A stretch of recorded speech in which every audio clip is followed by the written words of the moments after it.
வாருங்கள் நேயர்களே, செய்திகளும் பின்னணிக்கு செல்லலாம். நம் அனைவர்கள் மீதும் அந்த ஏக இறைவனின் சாந்தியும் சமாதானமும் என்றென்றும் நின்று நிலவரமாக. இந்த நிகழ்ச்சியை உங்களுக்கு அன்போடு வழங்குவோர் இந்திய தௌஹீத் ஜமாத்தின் சமுதாய மக்கள் ரிப்போர்ட் வாரப்பத்திரிகை. தினத்தந்தி. தலைப்பு செய்திகள். 39 குற்ற வழக்குகளில் தொடர்புடையவர். ஆந்திராவில் தலைமறைவாக இருந்து பிடிபட்ட சென்னை ரவுடி சுட்டுக்கொலை. திருச்சியில் தப்ப முயன்ற இன்னொரு ரவுடியை போலீஸ் சுட்டு பிடித்தது அப்படின்றது தலைப்பு செய்தி. 8 லட்டு பிரசாதத்தில் விலங்குகள் கொழுப்பு விவகாரம். திருப்பதி ஏழுமலையான் கோவில் பரிகார பூஜை, புனித நீர் தெளிக்கப்பட்டது. தமிழக மீனவர்களுக்கு இலங்கை கோர்ட்டுகள் அதிக அபராதம் விதிப்பதை தடுத்து நிறுத்த வேண்டும். மு.க. ஸ்டாலின் மத்திய அரசுக்கு வலியுறுத்தல். இதெல்லாம் தலைப்பு செய்தியா வந்திருக்கு இப்போதைக்கு தந்தில. தினமணி வழங்கும் தலைப்பு செய்திகள். இஸ்ரேல் தாக்குதல். லெபனானில் 356 பேர் உயிரிழப்பு. சென்னையில் மீண்டும் என்கவுண்டர். ரவுடி சீசிங் ராஜா சுட்டுக்கொலை. மனித குலத்தின் வெற்றி போர்க்களத்தில் இல்லை. ஐநாவில் பிரதமர் நரேந்திர மோடி. தலைப்பு செய்தியா இருந்திருக்கு. தினமணி தலைப்பு செய்தி அப்படி தொடர்ந்து வாசிங்க. சிறார்களின் ஆபாச படம் பார்ப்பது குற்றம். உயர்நீதிமன்றம் தீர்ப்புக்கு உச்சநீதிமன்றம் தடை.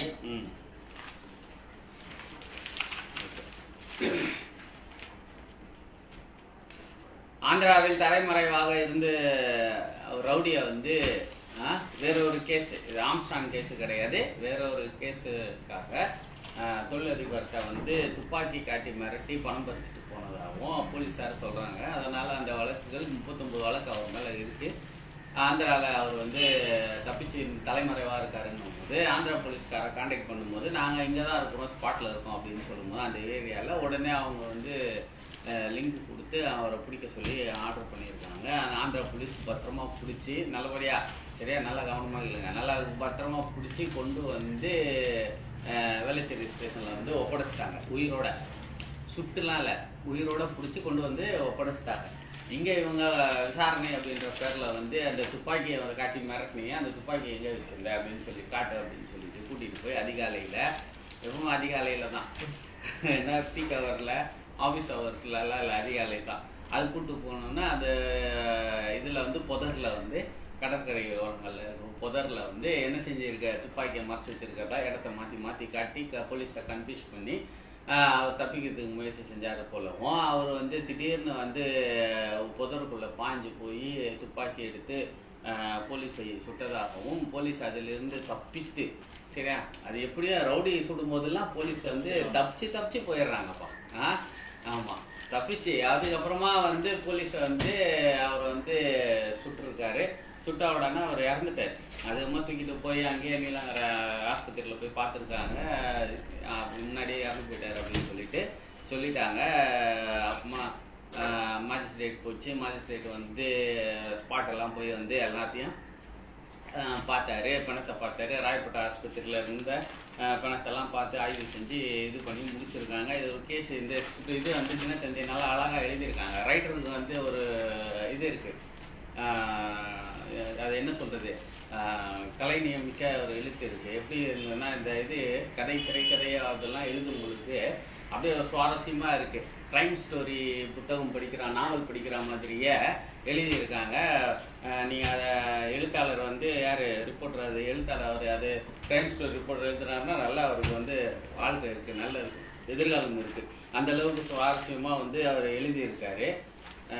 ஆனால் காவல்துறை சொல்கிறதெல்லாம் நாங்கள் அப்படியே தான் நம்புகிறோம். தொடர்ச்சியாக ரவுடிகளை என்கவுண்டர் போட்டுட்ருக்காங்க. திருச்சியில் அதே மாதிரி ஒரு ரவுடியை சுட்டு பிடிச்சிருக்காங்க. சரியா, ஏற்கனவே அவர் ஒரு வெட்டி கொலை செய்யப்பட்ட ரவுடி. அவரை மனைவியோட கோயிலுக்கு போயிட்டு வரும்போது சைக்கிளில் இருக்காரு. அந்த சைக்கிளில் திருச்சியில் அதே மாதிரி சைக்கிளில் 6 பேர் வந்திருக்காங்க. 6 பேர் அவரை வெட்டி இது பண்ணி முயற்சி பண்ணியிருக்காங்க. அதுக்கப்புறமா ரவுடியை என்ன செஞ்சுருக்காங்க, போலீஸ்காரர்களை தாக்குனதில் அவரை சுட்டு காலில் சுட்டு பிடித்திருக்கிறார்கள் இப்படின்ட்டுலாம் வந்து எஃப்ஐஆர்கள் போடப்பட்டு வழக்குகள் போய்கிட்டு இருக்கு. திருப்பதி லட்டு அது சம்பந்தமா ஏதாவது சொல்லணுமா? திருப்பதி லட்டு விவகாரம் நீதிமன்றத்தின் முன் விசாரணை வேண்டும். சுப்பிரமணிய சுவாமி உச்ச நீதிமன்றத்தில் மனு. ஒரு வழக்கு ஒன்று போட்டு தாக்கல் போட்டே இருக்காரு. நீதிமன்றத்தினுடைய வழிகாட்டல் நேரு பார்வையில் வந்து விசாரணைகள் நடத்தப்பட வேண்டும் அப்படின்னு அவருக்கு தெரியும். கவர்மெண்ட் செக்டார் அதிகார வர்க்கங்கள் இந்த அதிகாரிகள்லாம் எப்படி வந்து நெல்லின் சுழியோட எப்படிலாம் வந்து அந்த சிஸ்டம்ஸ் வந்து எப்படி கரப்ஷன் ஆகிருக்கு அப்படிங்கிறது சுப்பிரமணிய சாமிக்கு தெரியும். சரியா? அதனால தான் அவர் வந்து என்ன சொல்றாரு, சுப்ரீம் கோர்ட்டுடைய நேரடி வழிகாட்டல் அடிப்படையிலையும் விசாரணை அடிப்படையிலையும் இந்த வழக்கு வந்து நடத்தப்பட வேண்டும், விசாரணை நடத்தப்பட வேண்டும் அப்படின்ட்டு வந்து அவர் வந்து பொதுநல வழக்கு வந்து போட்டிருக்காரு. ஆமாம், அதாவது வரவேற்கத்தக்கது தான். யாருடைய இதாக இருந்தாலும் அது என்னன்னா அந்த இதை வந்து புனித நேரத்தை அவங்க என்ன செஞ்சுருக்காங்க, தண்ணி தெளித்து வந்து தூய்மைப்படுத்தியிருக்காங்க யாகம் நடத்தி திருப்பதியில். மற்றவங்கெல்லாம் மாட்டுக்கறி மாட்டு வச்சுருந்து மாட்டுக்கறி சாப்பிட்டாங்கன்னா அவங்களெல்லாம் அடித்து கொலை செய்யக்கூடிய கும்பலுக்கு முதல்ல இதை சொல்லிக் கொடுங்க.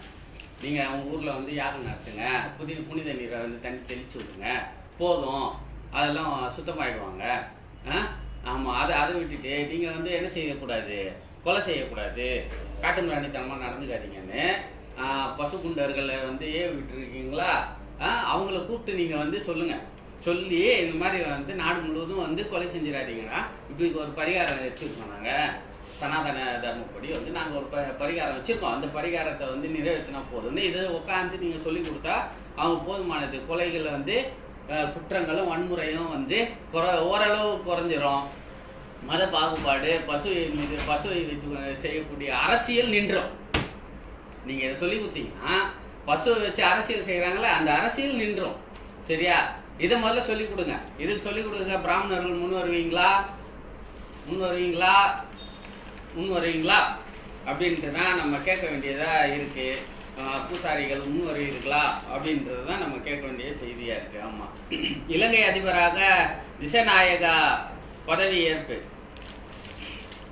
இதுல வந்து நாட்டில் வந்து மறுமலர்ச்சி ஏற்படுத்துவது உறுதி அப்படின்னு சொல்லிட்டு அவர் உடனே பதவி ஏற்றிருக்காரு. எலெக்ஷன் முடிஞ்ச உடனே ஓட்டு எண்ணிக்கை விடிய ஓட்டு எண்ணிக்கை விடிஞ்ச உடனே ஓட்டு எண்ணிக்கை அறிவிப்பு செஞ்சு முடிச்ச உடனே பதவி ஏற்பு. அப்படியே சரியா, கேப்பே கிடையாது. ஒரு நாள் 2 நாள் கூட கேப் கிடையாது. சரியா? ஏன்னா அவ்வளவு தொடர்ச்சியான இலங்கை வந்து குழப்பத்தில் வீழ்ந்து கிடக்கு. அதுல கேப்பே விட்டுறக்கூடாது அப்படின்னு சொல்லிட்டு தொடர்ச்சியாக வந்து என்ன செஞ்சிருக்காங்க, பதவி வச்சு சூட்டா நடத்தி முடிச்சிருக்காங்க. அனுராகுமாரா திசையாக வந்து அவர் ஒரு கம்யூனிஸ்ட் இடதுசாரி சிந்தனையாளர், ஆனாலும் சிங்கள பேரினவாதத்தின் தலைவராகவும் தான் அவர் வந்து இருக்காரு அப்படின்ற ஒரு புள்ளி வரும் முடியுது. ஆனால் பெரும்பாலான தமிழர்கள் இஸ்லாமியர்கள் அங்கே வந்து அவருக்கு என்ன செஞ்சிருக்காங்க, ஓட்டு போட்டிருக்காங்க. அவர் வந்து நடுநிலையா இனிமேல் வகிப்பார் அப்படின்ட்டு உத்தரவாதங்கள் கொடுக்கப்படுது.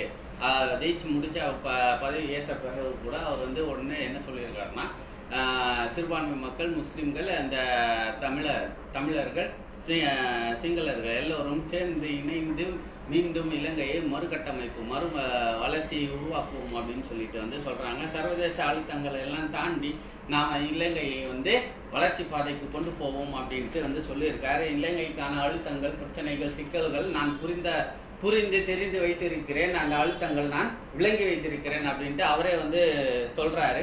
இதை இலங்கை நாடு மற்ற நாடுகள் போல அல்ல, சர்வாதிகாரத்தினுடைய இருக்கக்கூடிய வல்லரசுகளுடைய நேரடி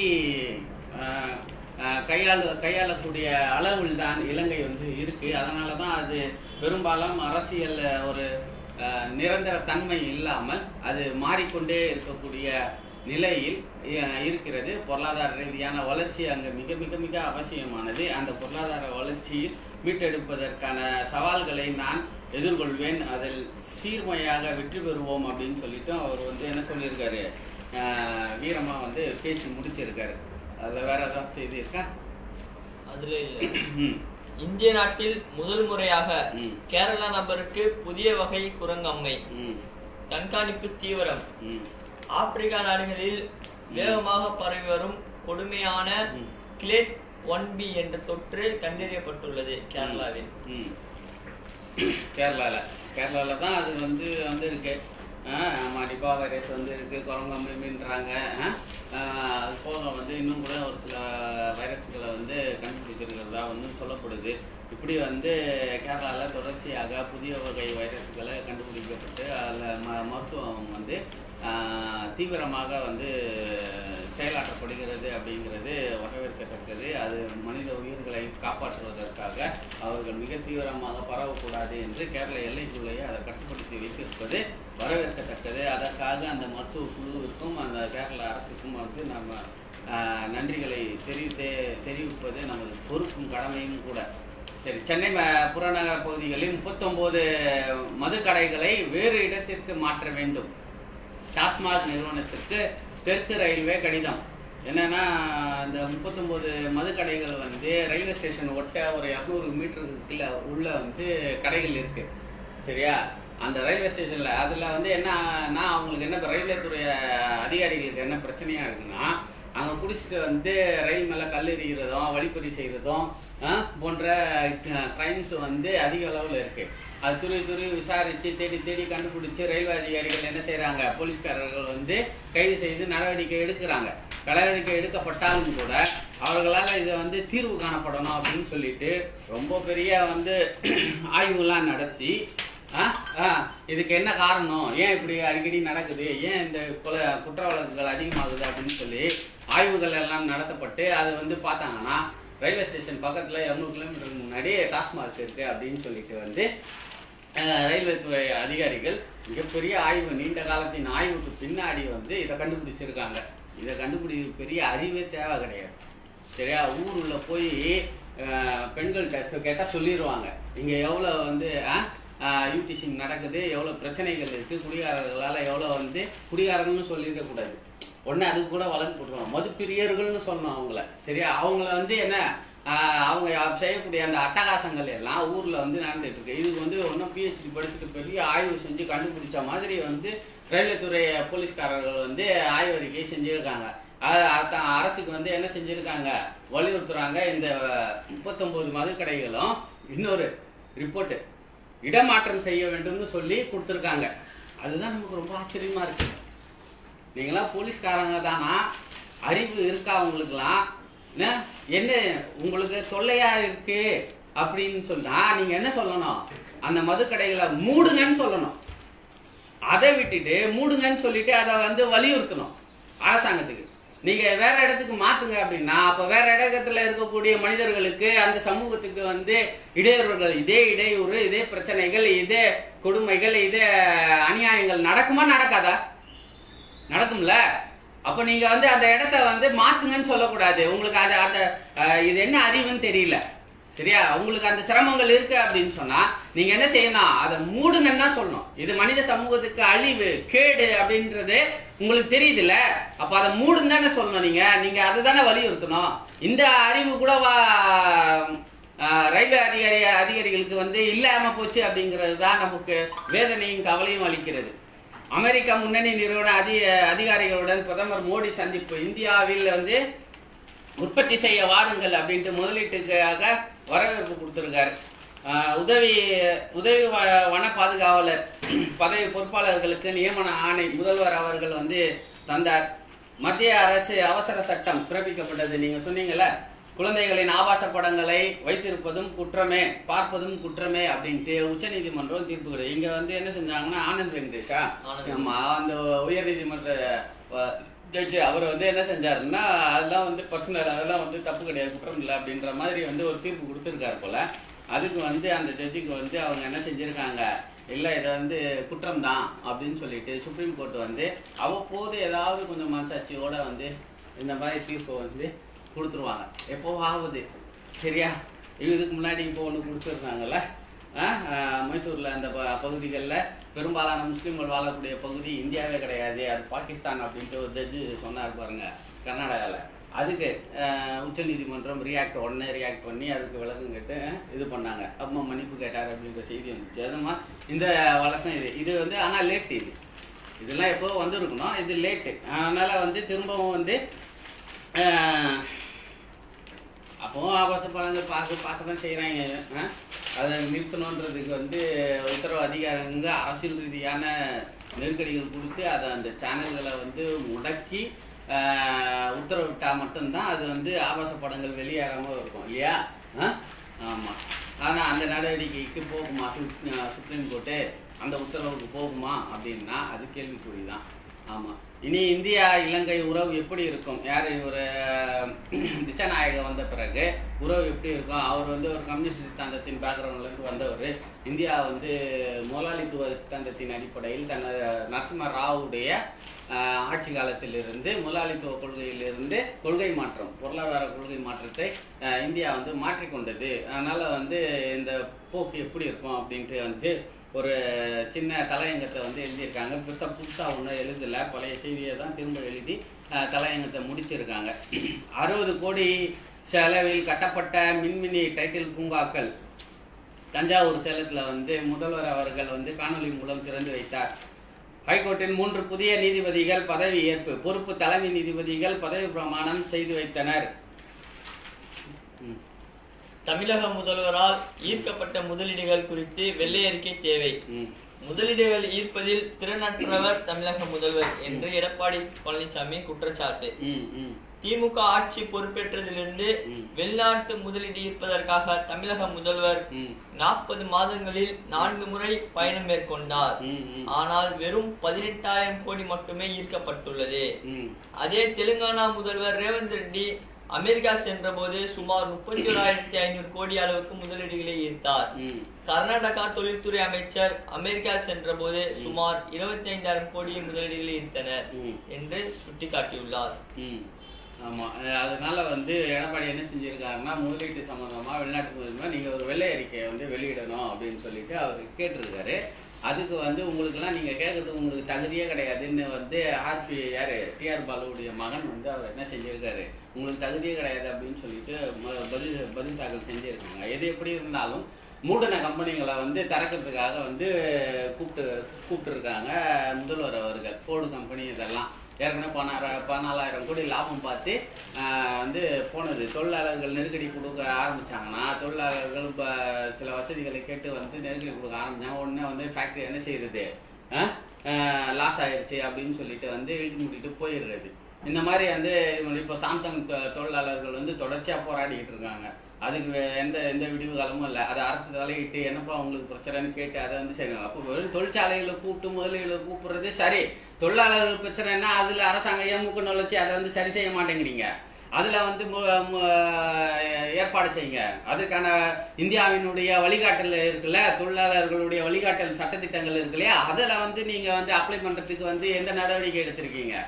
அந்த நடவடிக்கைகள் எடுத்தால் மட்டும்தான் இங்கே வந்து அவங்க வேலை செஞ்சாலும் 5,000 பேருக்கு வேலை கொடுத்தாலும் 10,000 பேருக்கு வேலை கொடுத்தாலும் அந்த சட்டத்திட்டங்களுக்கு இந்தியாவினுடைய அந்த தொழிலாளர் சட்டத்திட்டத்தின்படி அவர்களுக்கு வந்து கம்பெனி நிறுவனங்கள் வந்து வழிவகை செய்தால் மட்டும்தான் என்ன செய்வோம், அவர் மகிழ்ச்சியாக வாழ முடியும். இல்லை அப்படின்னு சொன்னா அவர்கள் ஒப்பந்ததார அடிமைகளாக தம் வந்து இங்க பணியில் அமர்த்தப்படுவார்கள்.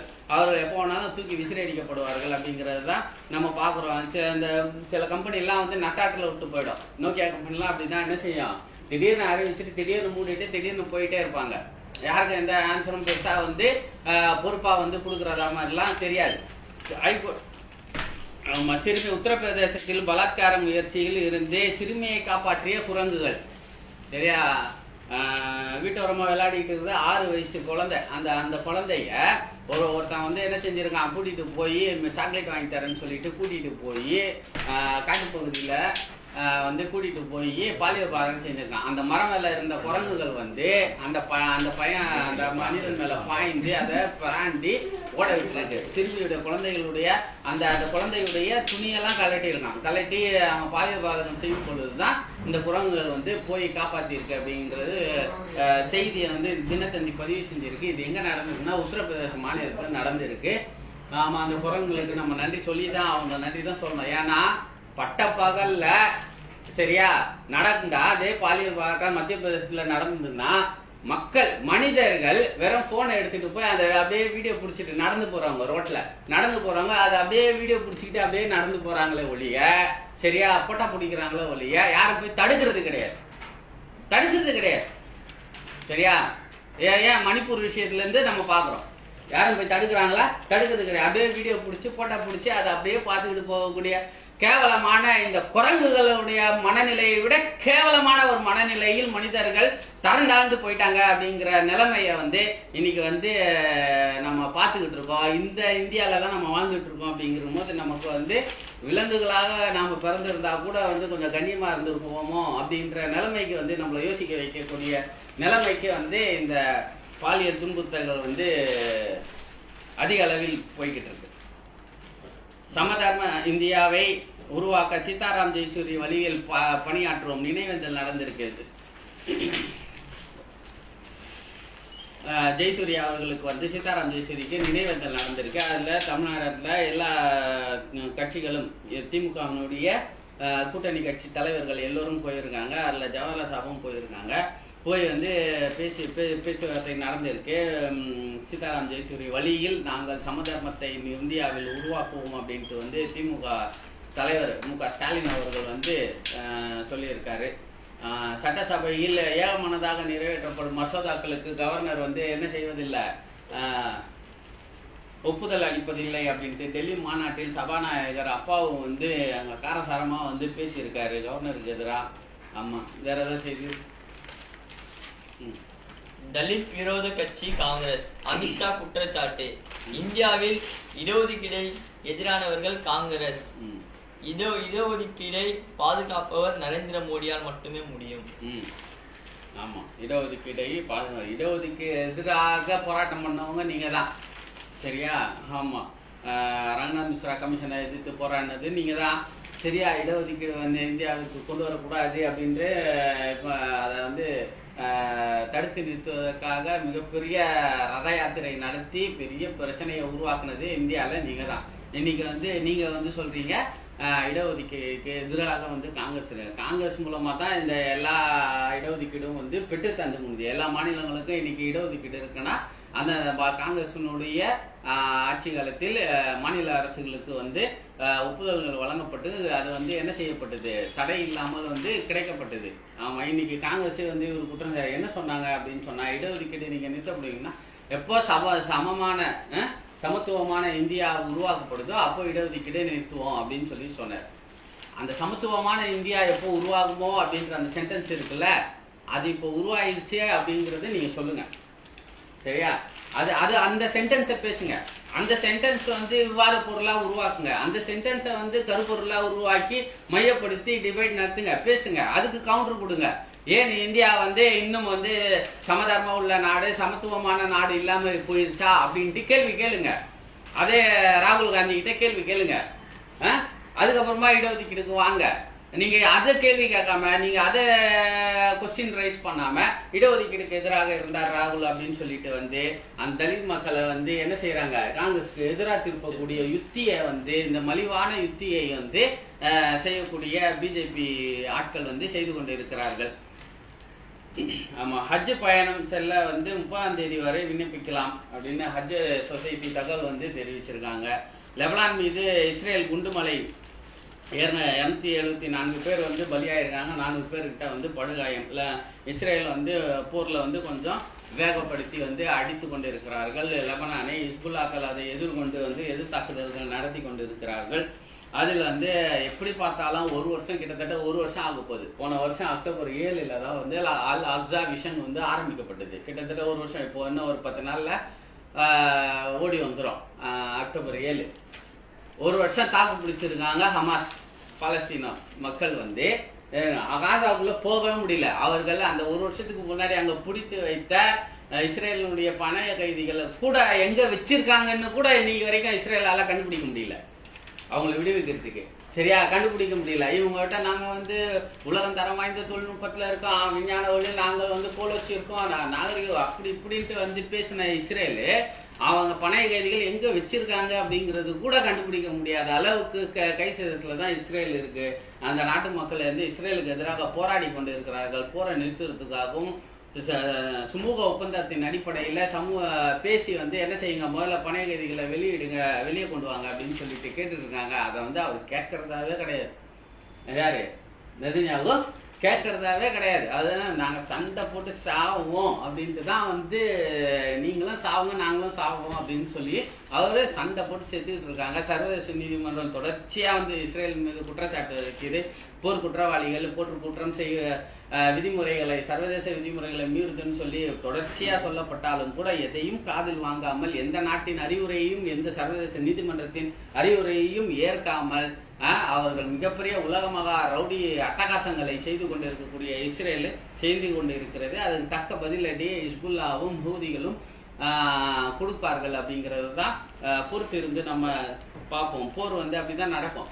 ஒரு கட்டம் இஸ்ரேல் அடி வாங்கிட்டு இருக்கோம், ஒரு பக்கம் ஹிஸ்புல்லா அடி வாங்கிட்டு இருப்பாங்க, இன்னொரு பக்கம் இஸ்ரேல் அடி வாங்கிட்டு இருக்கோம், இன்னொரு பக்கம் ஹமாஸ் அடி வாங்கிட்டு இருப்போம். இப்படிதான் நடந்துட்டு இருக்கோம். ஆனா வெற்றி என்பது ஈமானிய உறுதியில் நின்று கொண்டு இருந்து நீதிக்காக போராடக்கூடிய மக்களுக்கு மட்டும்தான் வெற்றி கிடைக்குமே ஒழிய அநியாயக்காரர்களுக்கு இந்த உலகில் ஒருபோதும் வெற்றி கிடைக்காது. அது தற்காலிகமாக அது இருக்குமே ஒழிய அது பெரிதாக நிலைத்து நிற்காது என்பதுதான் நிரசனமான உண்மை. உடல் உறுப்பு தானம் செய்ய முதலமைச்சர் வந்து ஸ்டாலின் வந்து பதிவு செஞ்சிருக்காரு. எங்கன்னா மியாட் ஹாஸ்பிட்டலில் வந்து அவங்க வந்து என்னுடைய உடல் உறுப்புகளை வந்து நான் தானம் செய்கிறேன் வந்து முதல்வர் ஸ்டாலின் அவர்களே வந்து செஞ்சிருக்காங்க. பெரிய ஆச்சரியத்துக்குரியது, வரவேற்கத்தக்கது, ஆமாம் பாராட்டுக்குரியது அப்படிங்கிறது தான் செய்தி. சரி, இதில் வந்து என்னன்னா இதில் லிஸ்ட் என்ன கொடுக்குறாங்கன்னா வெயிட்டிங் லிஸ்ட் நிறைய கொடுத்துருக்காங்க. உடல் 247 பேர் மேலே கொடுத்துருக்காங்க. அதில் வந்து 3544 கணையம், 42 சிறுகுடல், 15 வயிறு, 7 என 7207 முக்கிய உறுப்புகள் பயன்பாடு பெற்றிருக்கிறது அப்படின்னு சொல்லிட்டு வந்து முதல்வர் வந்து ஸ்டாலின் அவர்கள் பொறுப்பேற்ற பிறகு இதெல்லாம் வந்து நடந்திருக்கு அப்படின்னு சொல்றாங்க. இன்னும் வெயிட்டிங் லிஸ்ட்ல நிறைய வந்து தேவைகள் இருக்கு அப்படின்னு சொல்லிட்டு சொல்றாங்க. உடல் உறுப்பு தேவைகள், இருதயம், ஈரல், கணையம் இதெல்லாம் தேவைகள் இருக்கு, சிறுகுடல் இதெல்லாம் தேவைகள் இருக்கக்கூடிய நபர்கள் தமிழ்நாட்டில் ரிஜிஸ்டர் பண்ணவங்க மட்டுமே 7797 பேர் வந்து வெயிட்டிங் லிஸ்ட்ல இருக்காங்க. உயிரை கையில பிடிச்சிக்கிட்டு வந்து இருக்காங்க. அதனால வந்து இதை ஊக்குவிக்கக்கூடிய வகையில் முதல்வர் அவர்களே வந்து என்ன செஞ்சிருக்காரு, மியாட் ஹாஸ்பிட்டலில் வந்து உடல் உறுப்பு தானத்தை வந்து செய்திருக்காரு அப்படின்றத வந்து பதிவு செய்கிறார் மா சுப்பிரமணியம் அவர்கள். இது வந்து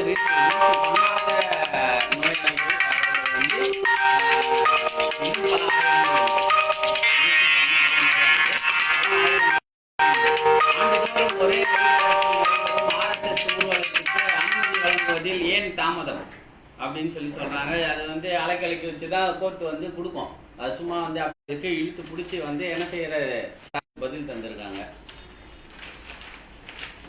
செய்திருக்காப்பா. கெஜ்ரிவாலின் நாற்காலியுடன் பொறுப்பேற்றார் தில்லி முதல்வர் அதிர்ச்சி. செய்தியாளர்களின் சந்திப்பின் போது தில்லி முதல்வர் பொறுப்பை நான் ஏற்றுள்ளேன்.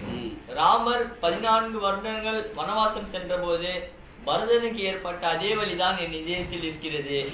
அயோத்தியை பரதன் 14 வருடங்கள் ராமனின் பாதுகையை வைத்து ஆட்சி செய்தது போல் டெல்லியில் 4 மாதங்கள் நானும் ஆட்சி செய்வேன் என உறுதிமொழி ஏற்றார். ஆமா, பரதனுடைய செருப்பு, ராமனுடைய செருப்பு வைத்து பரதன் வந்து ஆட்சி செய்தார்ல, அதை சுட்டி காட்டி வந்து அவங்க வந்து என்ன சொல்றாங்க, கெஜ்ரிவாலுடைய நாற்காலியை வைத்து நாற்காலியை பக்கத்தில் வச்சுக்கிட்டு அதில் அந்த நாற்காலியில் உட்காராமல் வேறொரு நாற்காலியை போட்டு அந்த நாற்காலியை வைத்து கொண்டு நான் 4 மாதம் ஆட்சி செய்வேன், மீண்டும் கெஜ்ரிவாலை முதலமைச்சர் ஆக்குவோம் அப்படின்ட்டு சபதம் ஏற்றிருக்காங்க. போப்பாண்டவருக்கு வந்து உடல்நலக் குறைவு, அவர்களுக்கு எல்லாம் ஹிதாயத்தை தரட்டும், நல்ல உடல் ஆரோக்கியத்தையும் தரட்டும் என்று வந்து கேட்டுக்குவோம். போதைப் பொருள் கடத்தல்காரர்கள் 27 பேர் கைது ஆப்கானிஸ்தானில். அடுத்தடுத்து நிலநடுக்கம், ஈரானில் வந்து நிலநடுக்கம் நடந்திருக்கு. அதில் அடுத்தடுத்து நடந்திருக்கு. 5.2 புள்ளியாக வந்து நிலநடுக்கம் பதிவாகிருக்கு. கிட்டத்தட்ட 8 கிலோமீட்டர் வரைக்கும் வந்து ஆழத்தில் உருவான இந்த தொடர்ந்து 4.7 4.1 அப்படின்ட்டு தொடர்ச்சியாக வந்து நிலநடுக்கங்கள் நடந்திருக்கு. வீடுகள் அதிர்ந்தன, மக்கள் எல்லாம் பயந்து வீதியில் வந்து தஞ்சமடைந்தார்கள் அப்படின்ட்டு வந்து 28 பேர் காயமடைஞ்சிருக்காங்க. யாரும் பலியானதா தகவல் கொடுக்கப்படலை. ஜம்மு காஷ்மீரில் மாநில அந்தஸ்து வலியுறுத்தப்படும், ராகுல் உறுதி. இந்தியா வரலாற்றில் முதல் முறையாக ஒரு மாநிலம் யூனியன் பிரதேசமாக ஆக்கப்பட்டது. இது காஷ்மீர் மக்களுக்கு இழைக்கப்பட்ட துரோகம் என ராகுல் காந்தி குற்றச்சாட்டு. காஷ்மீரில் ஜனநாயகம் புதைக்கப்பட்டுள்ளது எனவும் குற்றம் சாட்டியுள்ளார். மத்திய அரசுக்கு ராகுல் காந்தி வந்து பேசினாரு தானே. ராகுல் காந்தி அங்க வந்து தேர்தல் பிரச்சாரத்துல வந்து பேசியிருக்காரு. மத்திய அரசு தொடர்ச்சியா குற்றஞ்சாட்டி பேசியிருக்காரு. மாநில அந்தஸ்து திரும்ப வந்து நம்ம கொண்டு வருவோம் அப்படின்ட்டு உறுதிமொழி கொடுத்திருக்காரு. அதுக்காகவே காங்கிரஸ் அங்க ஜெயிக்கணும். ஜெயிச்சாதான் அங்க வந்து என்ன திரும்ப. ஆனா சுப்ரீம் கோர்ட் ஆர்டரும் கூட அது மத்திய அரசு கொடுத்த வாக்குறுதியும் கூட அது சரியா, ரெண்டுமே இருக்கு அதுல. அதனால ராகுல் காந்தி அதுல வந்து ரொம்ப தைரியமா வந்து சொல்றாரு. மத்திய அரசு கொண்டு வரும் வக்ஃபு சட்ட திருத்தத்துக்கு எதிர்ப்பு. தமிழ்நாடு அரசு மாவட்ட காட்சிகள் கூட்டமைப்பு தீர்மானம் அப்படின்னு சொல்லிட்டு ஒரு சின்ன தீர்மானத்தை வந்து கொண்டு வந்திருக்காங்க வக்ஃபு சட்ட திருத்தத்துக்கு. அதெல்லாம் சரிதான், வக்ஃபு சட்டத்துக்கு திருத்தது. ஆனால் வக்ஃபு சட்டம் முஸ்லிம் சமூகத்துக்கு வந்து சமூகத்துக்கும் அதுக்கும் சம்மந்தம் இல்லாமல் இருக்கிற மாதிரி தான் தீர்த்து. எந்த ஏழைகளுக்கும் வந்து வக்ஃபு மூலமாக வந்து ஏதாவது கிடைக்குதா, ஏதாவது லாபங்கள் இருக்கா, ஏதாவது பயனடைகிறாருன்னா முஸ்லீம் ஏழைகளுக்கு அதுல இருந்து எந்த புண்ணியமும் இல்லாத மாதிரி தான் தெரியுது. ஆமாம், ஆனாலும் வந்து மத்திய அரசு வந்து அந்த வக்ஃபு சொத்துக்களை வந்து சூறையாடக்கூடாது அப்படிங்கிற ஒரே அடிப்படை காரணமாக இந்த முஸ்லீம் சமூகம் தனது உரிமையை விட்டு கொடுக்க கூடாது என்பதற்காக அந்த நிலங்களுக்காக வந்து தனது உரிமைக்காக போராடுவார்கள். வேற வழி கிடையாது அப்படின்றது தான் இன்றைய நிலைமை. ஒரே பூமி ஒரே குடும்பம் ஒரே எதிர்காலம் என்பதில் இந்தியா உறுதி. ஐநாவில் பிரதமர் பேச்சு. ஐநா மண்டலில் பேசியிருக்காரு போல. அந்த பழைய செய்தியை தான் திரும்ப போட்டு காட்டிட்டு இருக்காங்க. அதில் வந்து சார் இங்கே ஒரே நாடு ஒரே இந்தியா அப்படின்னு சொல்லி ஒரே தேர்தல், ஒரே மொழி, ஒரே கலாச்சாரம், ஒரே பண்பாடு, ஒரே நாகரீகம், ஒரே கல்வியை ஒரே எப்படின்னு சொல்லி இந்த நாட்டை வந்து எந்த அலங்கோலமாக ஆகி கொண்டுகிட்டே இருக்கு. இப்போ உலகமே ஒரே குடும்பம் ஒரே பூமி அப்படின்னு சொல்ல ஆரம்பிச்சிருக்காரு. அதுல இருந்து என்ன நடக்கும் போது இவங்க என்ன பண்ண போறாங்க அப்படிங்கிறது தான் பெரிய ஆச்சரியமா இருக்கு நமக்கு. நம்ம வேற ஏதாவது செய்திகள் இருக்கா? வேற எதுவும் செய்திகள் இல்லை. இதோடு இந்த நிகழ்ச்சியை நிறைவு செய்து கொள்கிறோம். இந்திய தௌஹீத் ஜமாத்தின் மாநில அலுவலக செயலாளர் அனீஸ் அவர்களோடும் எங்கள் மாவட்ட செயலாளரும் கூட அவர்களோடு வருங்கால வழக்கறிஞர் முகமது ஆரிஃப் அவர்களோடு லியாக்கத்து